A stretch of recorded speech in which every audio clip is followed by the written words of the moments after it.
నమస్తే అమ్మా. పెద్ది సినిమా నుంచి ఒక కొత్త సాంగ్ మళ్ళీ రిలీజ్ చేశారు. ఇప్పటి వరకు ఉన్న సాంగ్స్ రిలీజ్ అయిన సాంగ్స్ ఎంత హిట్ అయ్యాయో ఇది కూడా అంతే మంచి వ్యూస్ తో దూసుకుపోతుంది. మీ అభిప్రాయం ఏంటి దీని మీద? ఇప్పుడు ఆ సాంగ్ చూశాను, కొంచెం వచ్చింది. జాన్వీ కపూర్, ఇటు శృతి హాసన్, ఇటు జాన్వీ కపూర్. ఏంటి ఆ సాంగ్, ఆ స్టెప్పులేంటి? ట్రైలర్ చూసిన తర్వాతనే మైండ్ బ్లాక్ అయిపోయింది.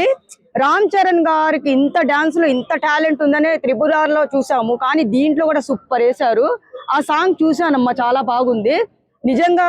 శృతి హాసన్ కూడా అంటే మూవీస్ ఆమెకి లేవు కాబట్టి ఈ సాంగ్ లో తీసుకున్నారు కాబట్టి, ఒక సాంగ్ లో యాక్ట్ చేసింది కాబట్టి శృతి హాసన్ రామ్ చరణ్ గారి పక్కన చాలా బాగా సెట్ అయిపోయింది. ఎంత బాగా సెట్ అయిందంటే మామూలుగా సెట్ అవ్వాలా, చాలా బాగుంది ఆ సాంగ్ లో.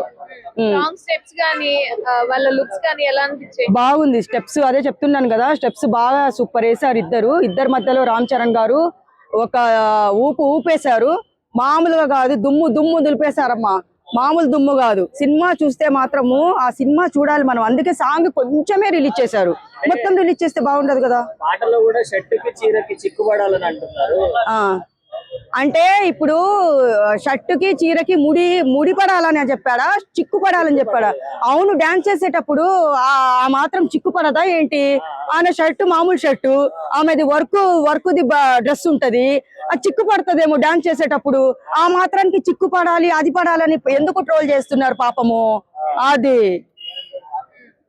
ఎలా ఉంటది అంటారు పెద్ద మూవీ ఎలా ఉంటది అంటున్నారు. పెద్ద మూవీ గురించి 3 రోజుల నుంచి మాట్లాడాను, మామూలుగా మాట్లాడలేదు. దుమ్ము దులిపేస్తాడు. ఎందుకంటే ట్రైలరే అంత బాగుందంటే, స్పోర్ట్స్ కి సంబంధించిన సినిమా ఇది. స్పోర్ట్స్ అంటే ప్రతి ఒక్కరికి ఇష్టం, అందరు చూడదగిన సినిమా, ఫ్యామిలీ ఎంటర్టైన్మెంట్ చూడాలి వెళ్ళి అందరూ. ఎందుకంటే స్పోర్ట్స్ అంటే ప్రతి ఒక్కరికి పిచ్చి అలా బాగుంటది కాబట్టి ప్రతి ఒక్కరు వెళ్ళి చూడాలి. పెద్ద మూవీ బ్లాక్ బాస్టర్ మూవీ.